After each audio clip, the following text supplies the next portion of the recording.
Now will we see the magic?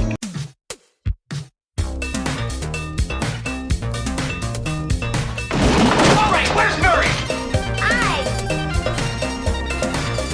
Okay, who is it? This is Jesus, kid. Know then that it is the year 10,191. Yes, we are bored. We're all bored now.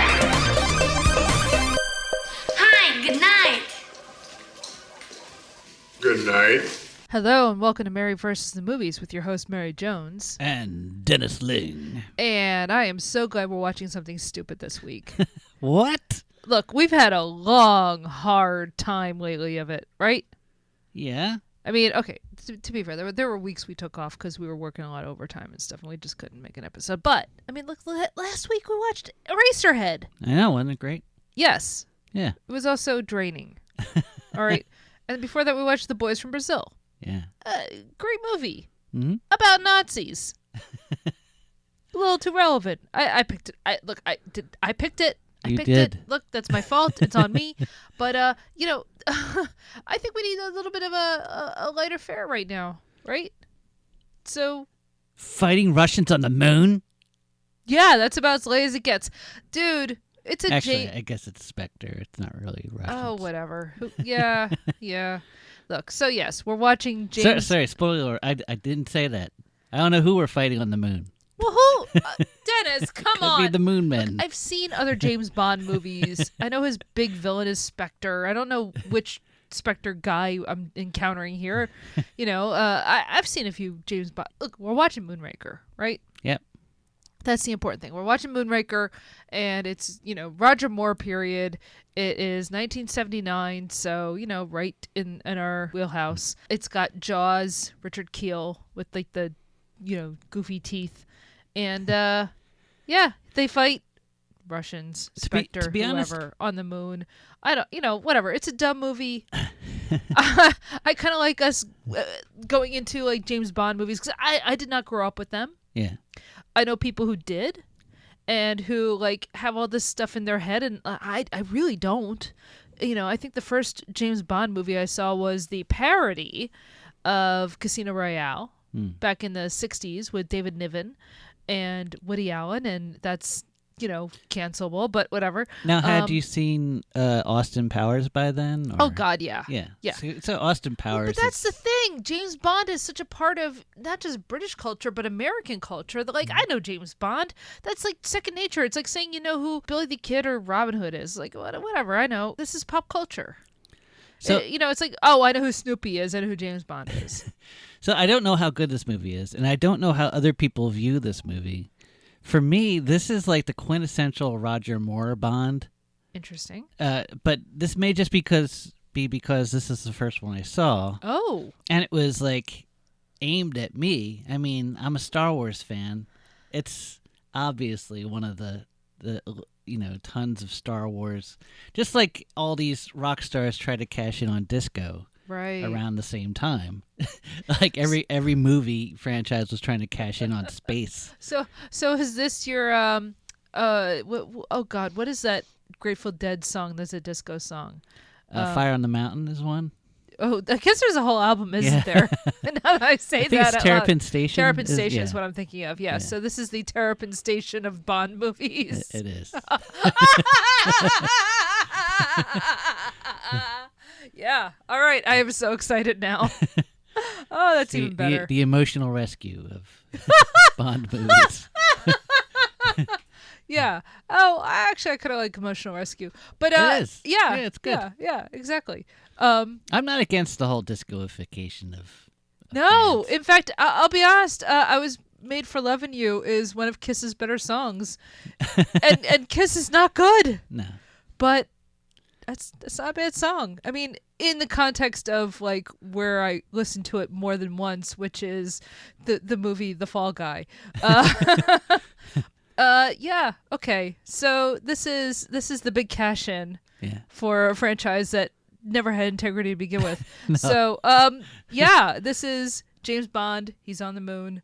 He's fighting Spectre, which is, Russians without being Russian. Should I say I don't have a lot to say? I don't have a lot to say about this before we watch it because... What do you think the plot is?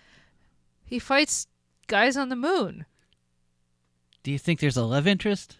Yes. Well, when we say love, I think we all know we mean sex. Yeah. Right. Okay, so love. Is there a love triangle? What? Again, not love. Well, do you think that two women fight over him that Sure, both have yes. sex with him? Yes. Okay. Yeah. And I'm not. No. Yeah, there's no love, but like, No. but, No. What I was gonna say is like no disrespect to Roger Moore, but like, meh. Of all the Bonds, yeah. who is the most bangable? Oh, jeez. The answer is Pierce Brosnan. Why are you even asking this? He's the he's the hottest. What? For me, I think. I mean, Daniel Craig's not bad, but I think Remington Steele has scarred me since we watched it that one time. It's he's the best part of that show, though. But it was one of the worst shows I've ever seen in my entire life. And You watched one episode. I loved that show. You watched one episode as an adult. I think what I'm saying is that I'm so embarrassed to have loved it when I was a kid. That when I saw it again, I was like, "Oh my god, this is terrible." I bet if you watched it now again, you'd be like a bit kind yeah, of to yourself. it's not so bad. Yeah. And maybe I'll do the same thing when I watch A-Team again. So the last time I saw it out, I was like, "Oh boy, this is pretty dumb." How do they squeeze that many episodes out of this stupid premise? Because it was the 80s and you could squeeze like 24 episodes out of every year of the same plot over and over again. Yeah. It's really impressive. Look, I grew up watching The Dukes of Hazzard. I know. But yeah, it's the same thing over and over again, and that's fine. You know, honestly, maybe TV was better in those days. Look, I love the Golden Age, Mad Men, Sopranos, Into the Vault. You know, some of the greatest stuff ever done on television. But I don't know, man. There's something to be said for television that you kind of turn your brain off. It follows a pattern. It's charming enough. You know, I watch a lot of Law and Order. Yeah, I know. A-Cab includes Lenny Briscoe, but but shut up. You know, look, there's something to be said for like kind of dumb network television. And anyway, James Bond is the dumb network television of movies. Yes. Yeah. And you know what? It kind of fills the same niche, and that's good. And so, having said all of that, yeah, is there a love triangle? There's probably a sex triangle. Is there a dog? Is there a dog on the moon? No. So I'm gonna say no. And is there I a have kind of answered that before, but go ahead. Oh, that's right. Something about Doberman Pinschers. Yep. Okay, so there's a dog. And is there a death? Of course there's a death. So is this gonna fulfill our three big things? Close enough. Do you think there'll be a camera on a corpse for longer than a second? No. Okay, just checking. No, I've seen James Bond movies, not a lot, but I've seen enough. Death is not that important. How do you think they'll die on the moon? Oh, rip their helmet off. Okay. Yeah. Do you think they'll be? Do you think it'll be? I mean, I'm not. Outland. Yeah. See, I don't know if we're gonna get like a good Scanner's head explosion, but I think it's I don't think they would put the money into like a good head explosion. You think there'll be blood dripping out of a tube like in Outland? That was dripping up. That was didn't pretty make any good. sense, but Well, yeah, but Outland was actually a pretty good movie. it was. It was a very good movie. Yeah. And if you have not listened to our episode on Outland, go back because that's like episode maybe 15 or something. That was a good one. Yeah. And it features an ex James Bond. It does. Sean Connery, and that came out after this. It's James Bond. It's the moon. He's gonna kill some guys. He's gonna defeat Spectre again. You know, whatever. I forget if this is just before Octopussy or I don't know. This is before. Octopussy was like 81, 83, something like that. But I don't know if there was a movie in between these two or I don't know. That I don't know. These are both based on Ian Fleming's novels, though. Yeah. Moonraker. Now, is this the one that there was actually kind of like they did it twice? That's Thunderball. Oh, that's Thunderball. Never 'Cause mind. Okay. They remade Thunderball as Never Say Never Again. Which we did, Yeah. actually. I take that back. I feel like Moonraker might have some sort of Fleming elements Yeah, I think it's towards the end. Yeah, well, yeah, towards the end of when he was writing the novels, but I don't think this is entirely like, studio came up with this. So. Yep. So yeah, I mean, other than that, do I have anything else to say? Do you think that he does fall in love with someone? I mean, love. Do you think there's anything different about this at No, all? no. Absolutely not. Okay. What could there possibly be? It's called Moonraker. Yeah. Come on, man. They put James Bond on the moon. This is a cash in for Star Wars. There is nothing innovative about this. There's nothing interesting about this. It's just going to be dumb fun, and that's all I want. All right, one more thing. Do you think there's a robot? Oh my God, yes. There's definitely going to be a robot. Look. After Star Wars, everybody's just like, we have to have robots in our movies. Yeah. So whether you're talking about the black hole, which I don't like the robots. It's boy, that's dumb. Not even Old Bob? Not even Old Bob. To to Rocky 4. Yeah. Yeah.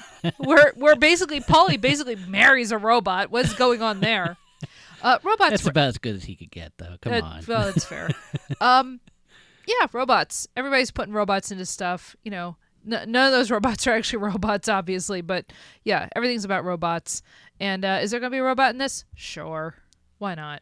All right. I believe that James Bond has sex with a robot in this movie. Oh, I hope so.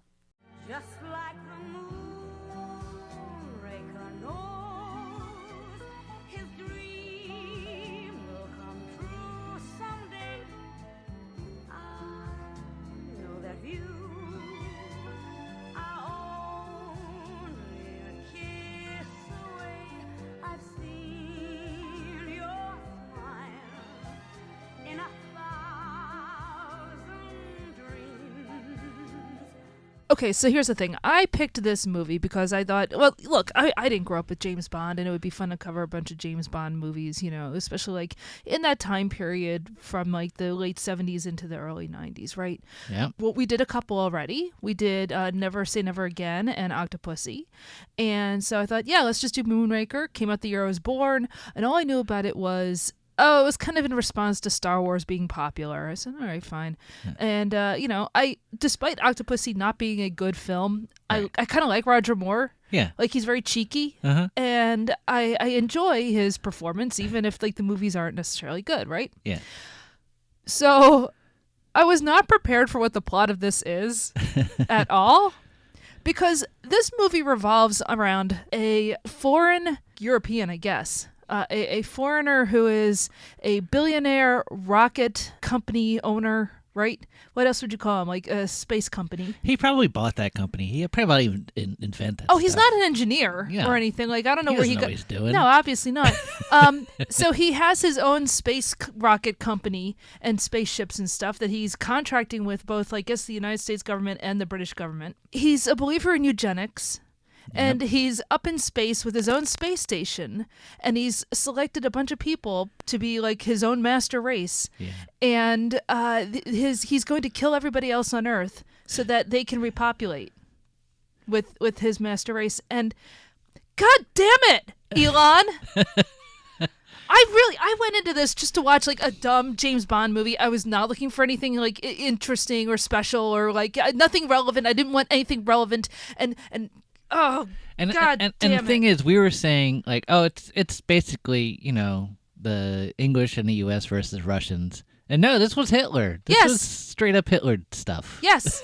Yes. Okay, here's the thing. You had said when we did Boys from Brazil, keep in mind this movie because when you watch Moonraker, you're going to see something that will remind you of it. Now, what I assumed was when we saw the Doberman Pinchers. And that's what I was talking about, because that scene really affected me when I was a kid. Okay, because there was a scene late, like in the middle of the film where a woman who I guess was helping James Bond, like kind of turning against her boss, Hugo Drax, the villain of the film, Elon Musk, he sends like the dogs after her and they maul her off screen. Yeah. And so Dennis, of course, remembered, oh, that's, like Boys from Brazil. Yeah. And just Dobermans were, I guess, the bad guy exactly. at that time. Yes. So here's the thing. we're watching. And I go, that's funny. But here's the thing: the other thing that this is related It's to not with funny. It killed her. honey, it's okay. She's actually just an actress. It was all off screen. I hope so. I'll have to research that. But They look like really mean dogs. But here's the thing. Then this film, after a sojourn we'll get into, this film then goes down to South America somewhere. Brazil, I assume. Yeah. Okay. Definitely Brazil. It's Brazil. Yeah, Oh, yeah. that's, of course. Because they go to Carnival and it's in Rio, of course. I'm sorry. I don't know why I said presumably. But they're in Brazil. And that's where they're, his secret lair with all of his, rockets and stuff going up into spaces. So again, it's that whole, where did the Nazis flee to but South America? So they're in Brazil. And then they go up into space. Again, it's eugenics, the boys from Brazil. It's Nazis. It's Nazis. Everything is Nazis now. Everything is Nazis. Yeah. I'm losing my mind, Dennis. I'm losing my mind. What is going on?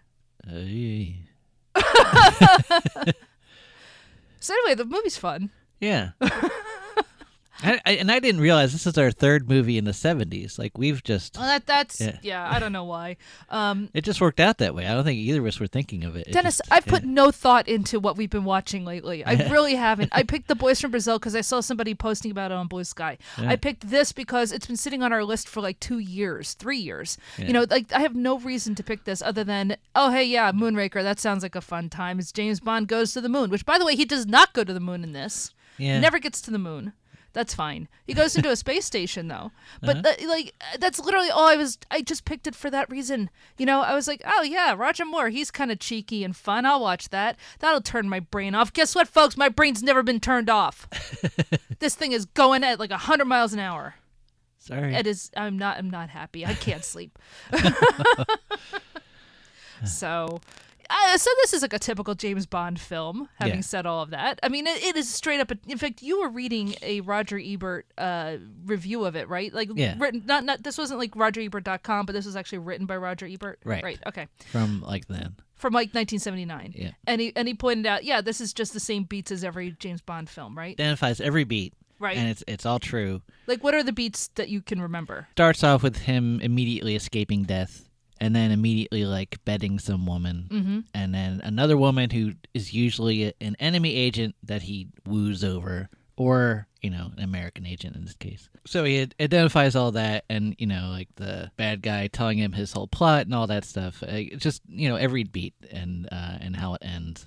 And then it always ends with him bedding her Yeah. at the end, of course, yeah. And, of course, the cheeky comments with Moneypenny and M and Q. Yeah. And all those little scenes. So he says it's formulaic, and there's nothing wrong with that. And then he points out that and Roger Moore, he's just not he just doesn't have what Sean Connery has. Right. It's like he's not droll in the same way, and he's not He's winking at the camera the way Sean Connery doesn't. right. Connery he's droll, he's funny, but he's taking the role more seriously than Moore does, I think. Yeah. Because he's treating it like a film. Roger Moore knows he's being a clown, Yeah.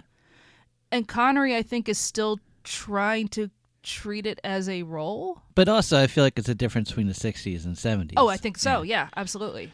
So he goes on and says all this stuff about Roger Moore's, he's okay, whatever. And he says, but who cares? The art direction is the real star of the film, and it's true. It's great. It's a good looking film. Yeah.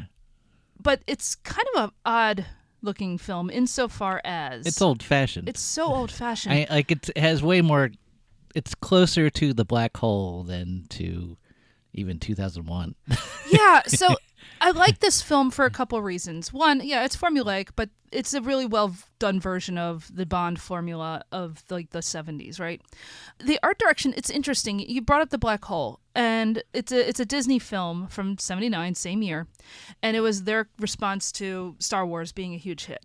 But it was greenlighting a script that had been around. They're like, yeah, whatever. And they're like, oh, space. Okay, we'll do it now. Right. And the thing is, The Black Hole is... I like The Black Hole. I didn't watch it until we watched it during the pandemic and before we started this show, so we're not going to cover it. But The Black Hole is interesting because it it's actually a better film when you don't have the stuff where they're trying to ape Star Wars, i.e. the robots. Take those robots out, the things that appeal to small children, and it's actually a pretty good sci-fi film from 1955. It's just that they made it 25 years later. Yeah.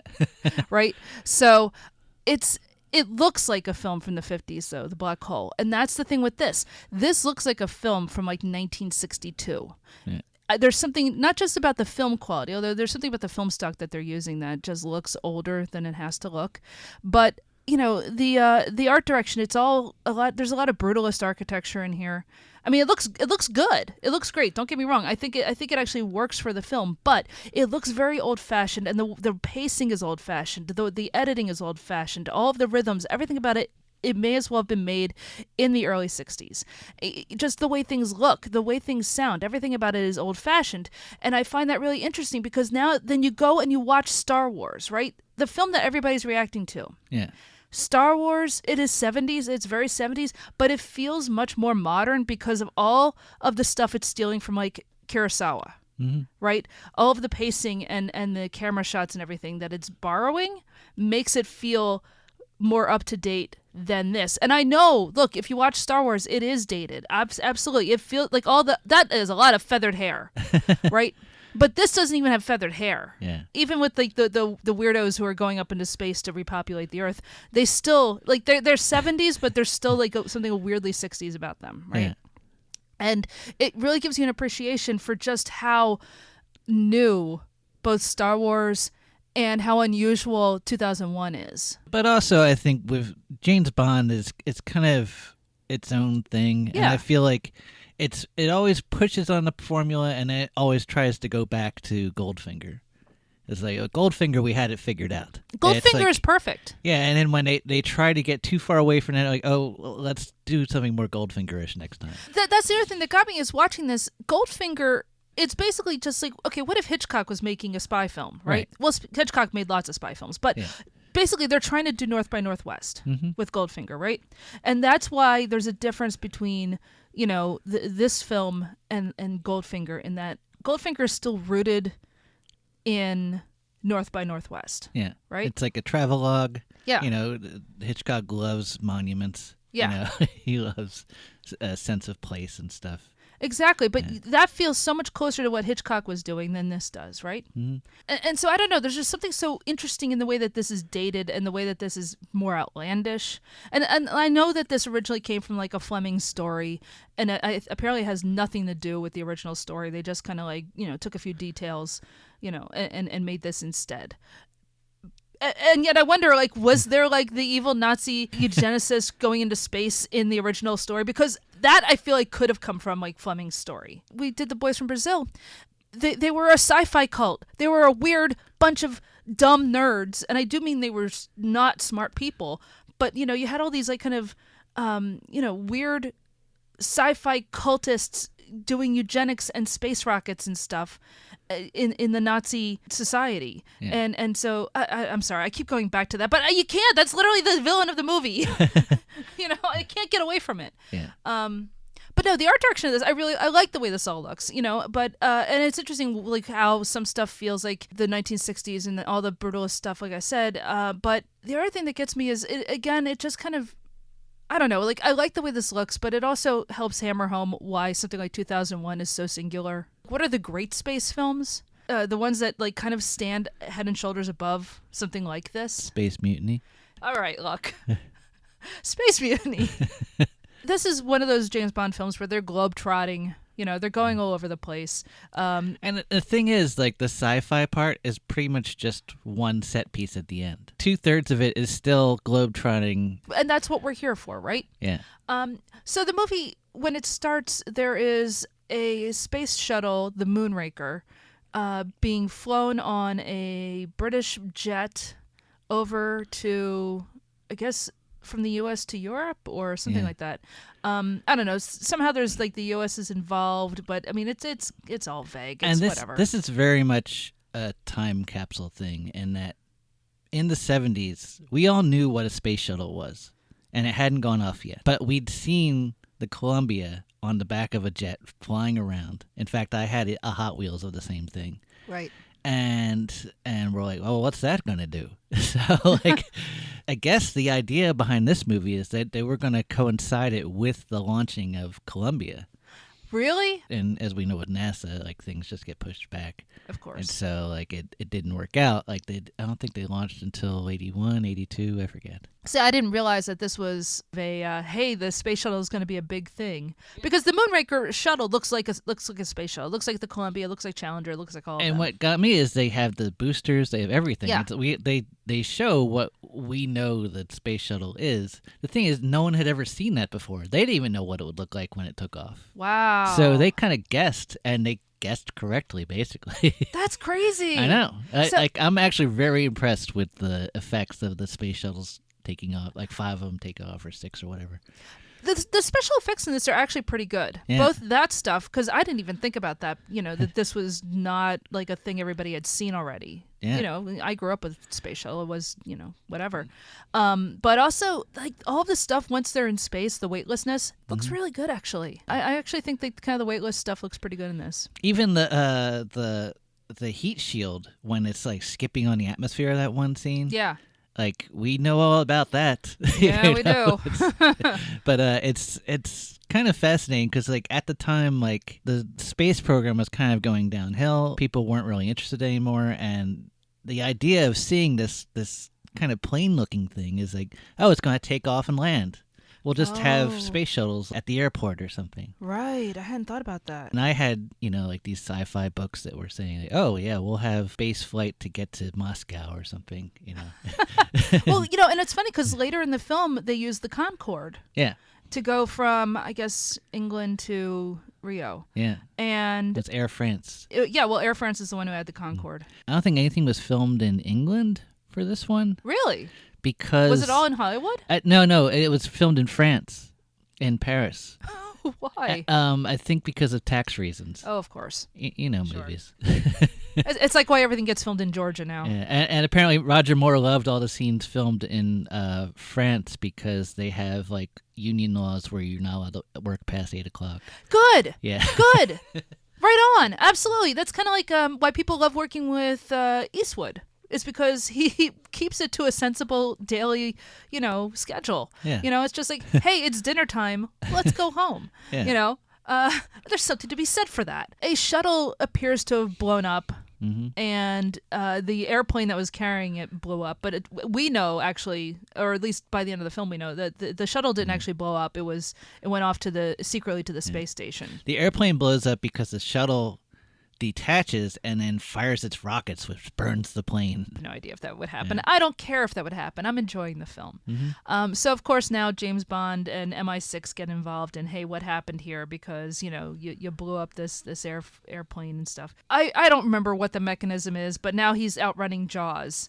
And if you guys don't remember or don't know, Jaws is a henchman, and he is played by Richard Kiel. Extremely tall man. This is actually the second time. I don't know if he's in Diamonds Are Forever, but he was in so. like the previous Bond film, and he was hugely popular. Yeah, because he was this very tall man. Just this big white guy, galoot looking dude. And if you guys are like us MST3K watchers, he is the big caveman in Ega. If you guys remember that. Yeah. Yeah. So if you haven't watched any James Bond, but you watch that movie. Incredible range.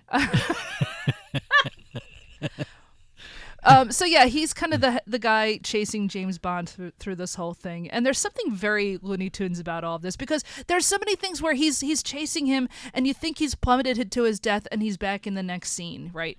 Like it's a cartoon. Well, he lands on a circus tent. Oh God, yeah. So there's a whole thing where they have to like jump out of a plane, and they're actually, it's a pretty cool skydiving scene. Like they're like, yes, there's some green screen for the actors themselves, but there's also a lot of like acting in free fall with I guess stuntmen, and it looks really good. I mean, I'm not saying it's Point Break, but it looks really good. I kind of love the sudden cuts of Roger Moore and like an obvious like filmed background. Yes, where it's like this amazing adventure shot, and then suddenly this grainy Roger Moore slowly punching a guy, and it just does not look dangerous at all. Oh my God, no. And then it goes back to like exciting, Jaws doesn't have like a parachute because it gets taken from him in like one of the fights, and he ends up going like breaking his fall on a circus tent. It's so dumb. I love it. I really do. Like, again, that is straight up a Bugs Bunny cartoon. That sort of thing is repeated several times through the film of, So that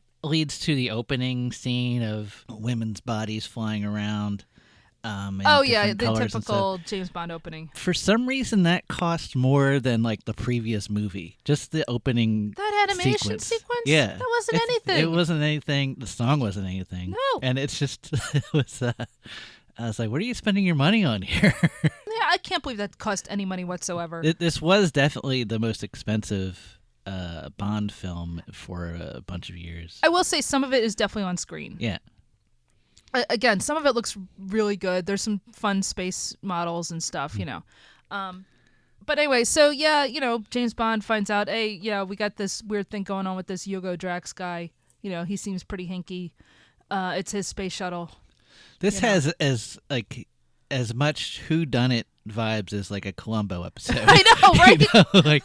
Like oh, it's owned by Hugo Drax. You might as well look at.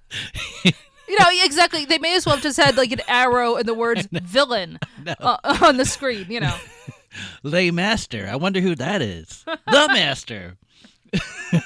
Wait a minute. Did they really do that on an episode of Doctor Who? Of course. Oh, God. They did that. It's Roger Moore and John Pertwee are like forever tied in my head. I just see them as the same. And I think I know where you're going with that. Yeah. Like partly because in this movie, Bond uses a gun once. Yeah. Just to shoot this guy in a skeet shooting thing. Roger Moore does not like guns. James Bond, you're supposed to be shooting guns. Right. Yeah. And in this movie, he only uses it once, and he prefers basically Venetian Aikido. So yeah, he goes to investigate this whole Hugo Drax situation, and at one point he gets lured into a G machine, one of those things that spin you around. And as somebody who has been on the Gravitron and gotten sick, don't go on one of these things. I don't know. Is this a better scene than Spies Like Us? Do you think? There's literally everything in this is better than Spies Like Us. Oh, come on! It's got some funny lines. So. Wait, is this where Spies Like Us got the idea? Probably. I think it's a trope. Like I think once people saw it on 3-2-1 Contact or some, thing, it just kept showing up. As like did they do it in The Right Stuff? It's been a while since I watched The Right Stuff. Although I could sit and watch that again right now. I know that's like a 3-hour movie that most people find very boring, but it's amazing. I love love great. it. I absolutely love that movie. Cinema. It is cinema. So yeah, this is where when he gets set free from the Gravitron thing, the lady who helps him out is the one who gets chased down by the dogs. We see her getting mauled off screen, and then cut to Venice. I'm watching this, and it was so funny because again, we were just there. Yeah. So not expecting to see Venice, and this is definitely they filmed it in Venice. I can see all this. St. Mark's Square. Exactly. Two things about this whole sequence. One, there is a secret lab that he discovers, and the password to get into the lab is the musical sequence from Close Encounters of the Third Kind. And as soon as they played that, you know how I said when I watched Boys from Brazil, I had to stop myself from doing a lap around the house when they showed up in Pennsylvania. Kind of a similar situation in this, where I made them stop the movie. And I just had to stand there for a second saying, wait a minute. They took the musical sequence from Close Encounters. This is 2 years after that movie came out, right? So this is obviously hey, we're going to use this. So that was funny enough to me. But then there is a chase scene using boats in Venice. Folks, that is Indiana Jones and the Last Crusade. Yeah. Indiana Jones and the Last Crusade basically just took the whole idea. I mean, they do a better job than in this film, because this film's kind of silly. They have a motorboat on a gondola, and I've been on a gondola, and they do not have motorboats, and it would be really weird if they did. But so it was weird watching this and just being like, oh my God. So Spielberg took the idea of you go to Venice for this one thing to find a thing, right? Yeah. And you have a speedboat chase in the canals. And he does a much better version of it, but he does it in Indiana Jones and the Last Crusade. But this film is borrowing from his own movie, Close Encounters. Like, I was just kind of fascinated watching how movies feed off of each other and how they reference each other. And I don't know, personally, I was delighted because, if you go back, okay, now here's where I do my plug.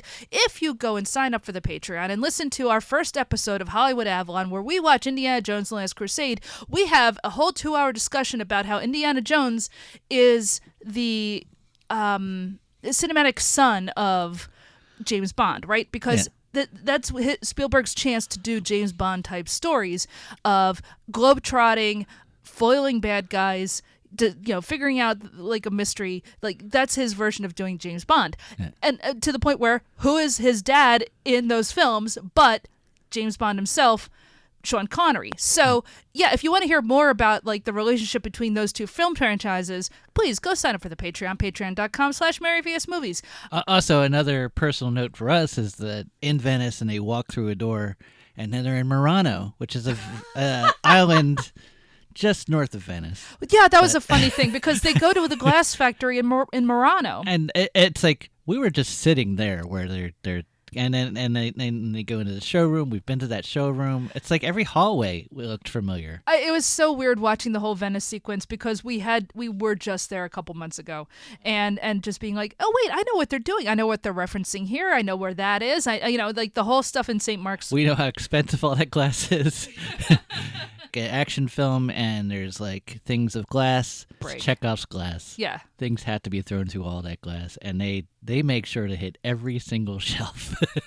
I love it. It's perfect. Which apparently was the most sugar glass they ever broke in a movie at the time. I think so. Yeah.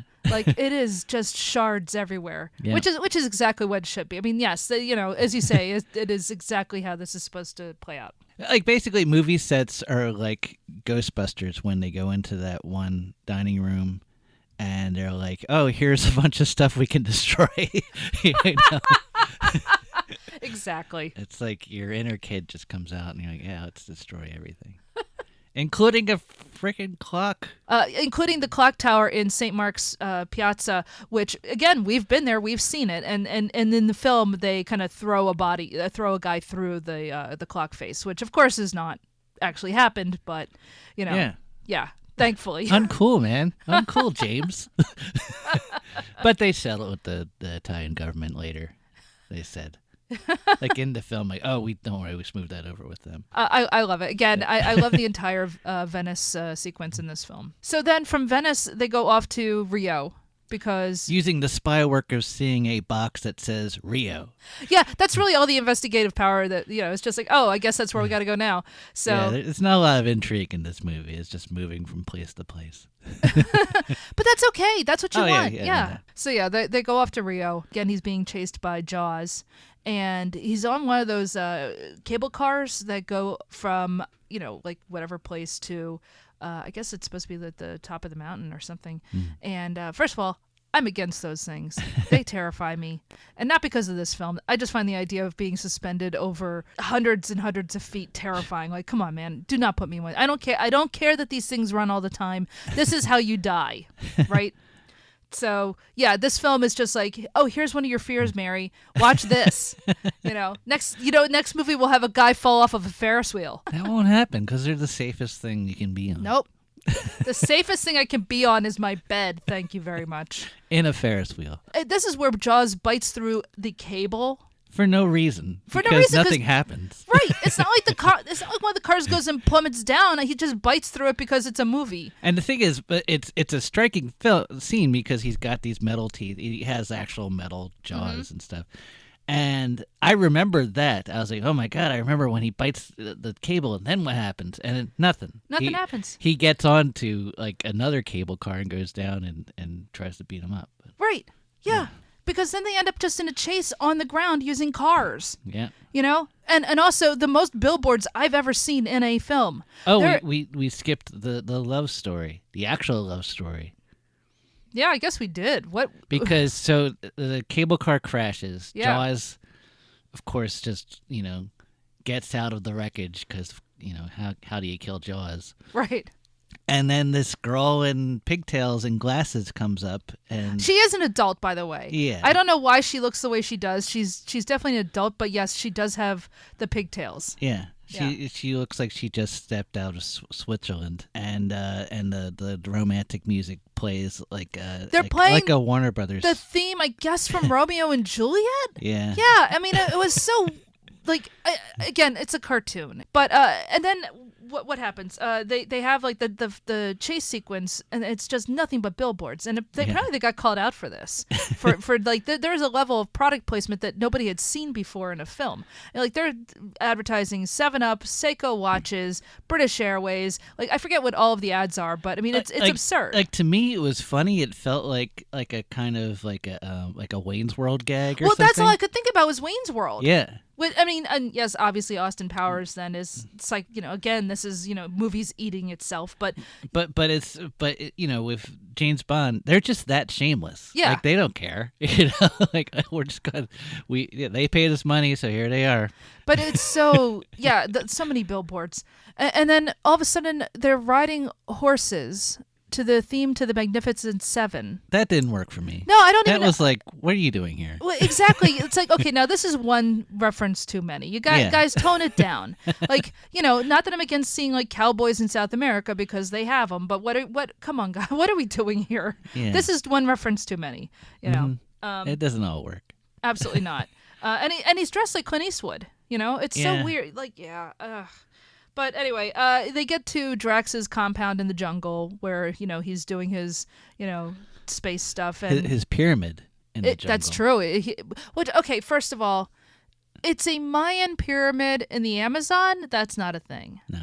But anyway, so, we get the whole, I'm gonna go up into space and I'm gonna leave you here to die in the fires of the rockets and stuff. Yeah. And of course James Bond and Holly Goodhead escape and get onto one of the shuttles, and they follow Drax and his people going up into the secret space station that nobody knows about. Apparently like it's not shown up on any satellites. It's not, nobody knows about this thing. And okay, whatever. Today you couldn't have that, obviously, because there's so many satellites in space. I don't know how many there were in 1979, but I also don't care. It's a movie, so There's so much junk up there. I think That's someone true. could get lost. I don't know. So we finally get up onto the secret space station, and we find out what Drax's whole plan is, because again, it's the spaceship is full of blonde-haired, blue-eyed white people going to space to repopulate the Earth once he has encircled the planet with. And there's even a scene of them kissing each other, like two of the young people. Two of the young people are like making out and stuff because this is obviously what they're going to do. But so his whole plan is he's got, I forget, is it nuclear weapons? Oh no, it's like a biological. That's right, it's a biological thing. agent that's going to kill everybody. That James Bond finds by just kind of going into like this dangerous lab. Oh, that's right. That's the lab in Italy. Yeah. So Hugo Drax is going to unleash a biological agent upon the Earth to kill everybody, and then he's going to repopulate the Earth with his super race of Nordic specimens. Oh, that's right. Oh, wait, it's an agent that will kill all humans, but all animals will be unaffected. And how does that work? I mean, that's not impossible because, there are, not every virus translates to every species. Sure, fine, but all right, Elon, calm down. Yeah, I mean, that's the thing. I'm watching this, and again, it's kind of frustrating when I'm just watching what's happening in the news right now, and we're getting rid of public health and we're getting rid of all this stuff because part of the eugenicist idea is that like my genes are superior, I won't get sick. Doctors, ugh. Right, exactly. I don't need a doctor. My genes are good. Yeah. Right. So. Again, it's weird watching this movie, which is a silly movie. It is a silly movie, and the villainy is stupid, but at the same time, there's something there. Yeah. And I don't like that there's something there. I really hate that there's something there. Then fighting in space, basically. Because who can stop Elon Musk? Space Force. Space Force shows up. What the hell? I'm sure that this scene was probably shown as like a training thing or something, or a vision of what Space Force could be. As Okay, so explain how Space Force gets up there. Explain what happens, because like James Bond has like revealed the plan to I guess MI6, and well, what he does, they go and they knock out the radar jammer thing, and so the U.S. sends up a space shuttle, of course, filled with space soldiers that they just have, and everybody has a laser, and they have laser guns in this, guys. Yeah. And so like the space shuttle gets there, and then it opens up the hall, and then suddenly there's like 40 guys floating around, like firing lasers at each other. And then you just get like a battle in space between Drax's teams and the Space Force. A lot of the space station gets burned up and destroyed and stuff, and so they're able to thwart his plans. And James Bond and Holly Goodhead escape in one of the space shuttles. When the eugenicist plan is revealed, Jaws turns on Drax, and he says, "Oh, you would kill guys like me because I'm a very strange, tall man." It's a real Darth Vader moment actually before Return of the Jedi. And you know what? I'm not sure if it was him they was thinking about. I think he was thinking that they would kill his girlfriend because she has glasses. True. And I feel like people wouldn't get this now, but like back then, like it was a common thing in movies where like if someone wore glasses, they're like, oh, they're ugly, and then they take off the glasses, like, oh wow, you're really beautiful. Well, it's the Clark Kent thing. I know. Oh, if he puts glasses on, well, he's just a nerd.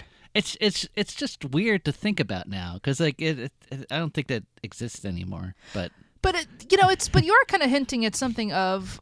45, 46 years ago, you look at Richard Kiel and you look at, the girlfriend in this, and she's, as you say, she's wearing glasses, and so she looks like a weird nerd.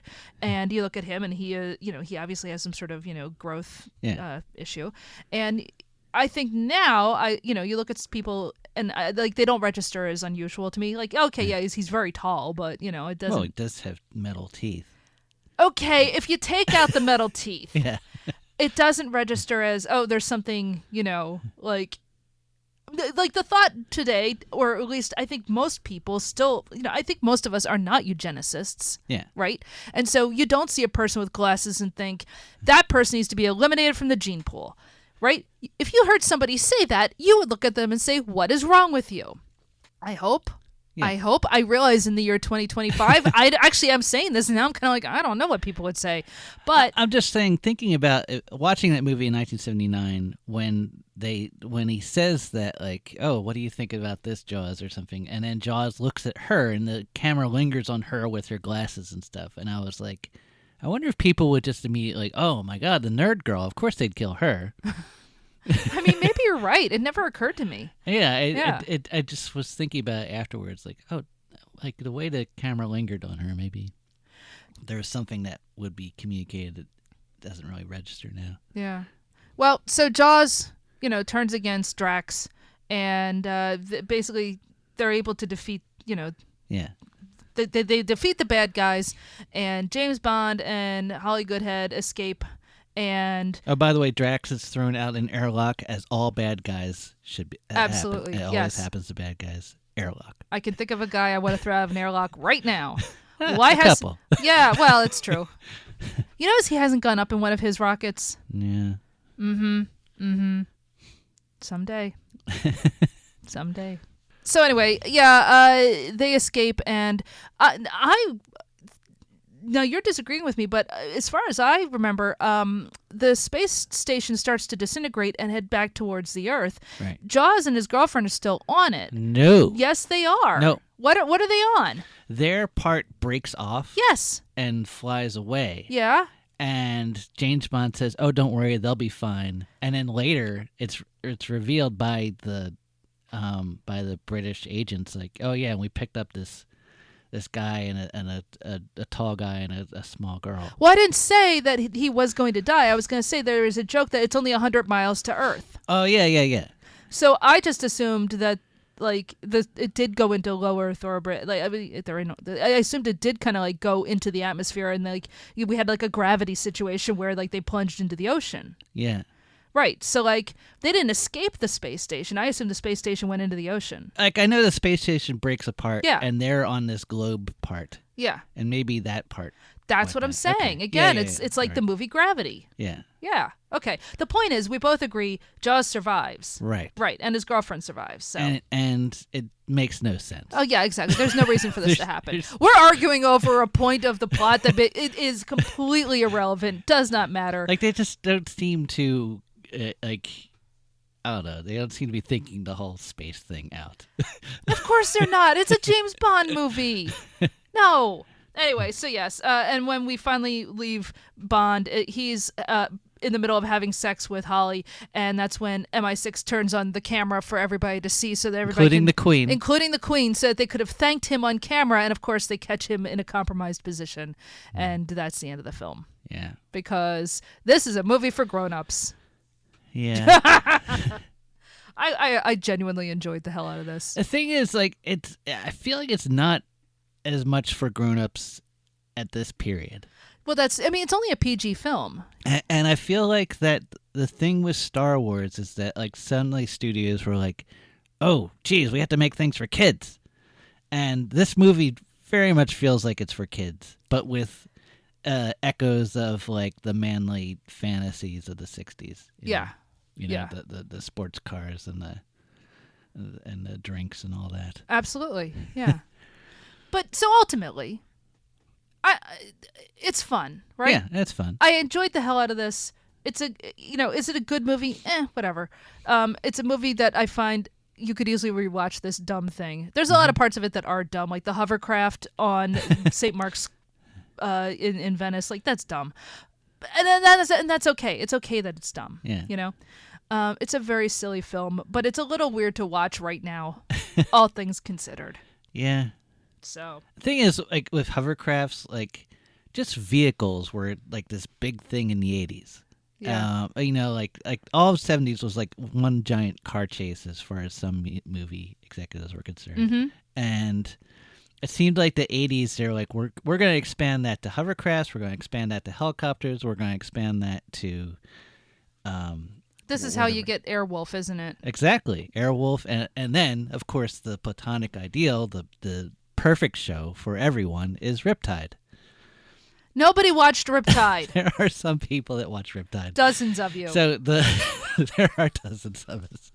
So Riptide has a robot. It has a helicopter called the Screaming Mimi, and it has a speedboat, and it has a fancy car. It has everything you need, and of course, it has a blonde guy and a brunette guy. The perfect show, huh? The perfect show. How many seasons did it have?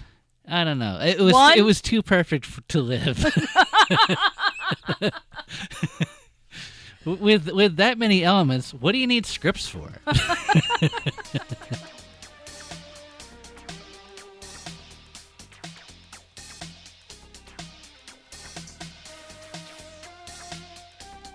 So that was Moonraker, starring Roger Moore, Lois Chiles, Michael Lonsdale, Richard Kiel, Bernard Lee, Jeffrey Keane, Desmond Llewellyn, and Lois Maxwell, who, of course, are kind of the recurring, M, Q, Moneypenny, Written by Christopher Wood and Jerry Anderson from Ian Fleming's novel, and directed by Louis Gilbert. All right. You can follow us on social media. We are Mary VS Movies on all of your major platforms, even if I'm not too sure I want to be on some of them anymore, but, you got to promote the show. So, just look for Mary VS Movies pretty much everywhere except for Tumblr, but the Tumblr hasn't been updated for a while because I'm having trouble with it. So, but that is Mary versus the Movies. We are on all of your major platforms where you can rate and review the show. We're on Apple Podcasts where you can rate and review us, and we would appreciate it if you did. We are on Spotify, which again, I'm also kind of ambivalent about, but it is what it is. We're on YouTube, which also Google is evil. Look, the point is the internet is a bad place. It's run by guys like Hugo Drax. I don't know what to do about that. And, making art unfortunately involves a moral compromise sometimes, and that moral compromise is being on the internet. But since we're all on the internet, if you're listening to me, wallow in the evil and follow us on social media and listen to us and rate us and review us and maybe even join the Patreon, because we don't have any ads. We are not on a network. This is all done out of our pocket. So patreon.com/MaryVSMovies, where you can help support the show for $3 a month to help pay for things like the server that this is sitting on, and renting movies, and paying for the Zoom account for when we have guests. But also you get access to our show Hollywood Avalon. As I told you about earlier in the show, we talk about Arthurian movies. Indiana Jones comes up. Bugs Bunny comes up. We did Excalibur. Excalibur rocks. We watched Knight Riders. We watched King Arthur, that terrible movie from 2006, I guess it is, or 2004, whatever. The point is, the one with Clive Owen, and it sucks. We watch all kinds of stuff. So, please sign up for the Patreon, and you can listen to our second show that comes out once a month. We also have a newsletter that you can get for free, and I have not been writing the newsletter because I broke my laptop, but I have a new laptop, so I will start doing the newsletter again. And you can get that newsletter by either signing up to the Patreon, and so it comes with the Patreon, or we are maryvsmovies@gmail.com, where you can write to us, sign up for that. And you can also just ask us any questions, complaints, comments, or suggestions. We do love to hear from you. You will be hearing from me now that I have my laptop, a new laptop. And so just feel free to email us. All right. Anything else? I think I know what our next two films might be, and I'm going to have you flip between them. We got two recent requests back at, I guess, the end of last year. One is for a film called Beasts of War, which is, I think, about the Soviet invasion of Afghanistan. And the other is something called Wish You Were Here, which is made by the guy who made Mona Lisa. So two films I know nothing about, but I'm kind of excited to try either of them. They both look pretty good. So you're familiar with Beasts of War, right? No. No, yeah, it's just called The Beast. Oh, The Beast. Yeah. Yeah, I'd seen it as or saw part of it as The Beast. Okay, yeah. I know it has more than one name. Yeah. So okay. We're going to flip between the two. So heads. We don't have heads. We have 50. Oh, that's right. You keep using that Euro coin. Yeah. We have, what is it? All right. Okay, one side is a building, and the other side is just Europe with a big 50 on it. So which one do you want to be? Beasts. Building Beast. Building Beast. Right. 50. Wish You Were Here. That Beast. is a building. So the next film we're going to watch is called The Beast, or Beasts of War. And that's exciting. Finally, a monster movie. I have a feeling that's not what it's about, hun. I have a pretty good feeling. Although, I'll tell you something. If this is a movie that's like halfway through a movie about the Soviet invasion of Afghanistan, and then suddenly like a giant monster shows up out of nowhere and starts eating people, that would rock. Someday we'll get the cue. Okay. Yes, at some point we'll get to cue the winged serpent. I don't know if that has anything to do with like a giant monster showing up out of nowhere, but that's fine. Anyway, until next time. Very novel, Q. Let's get them in stores for Christmas. Good day, gentlemen.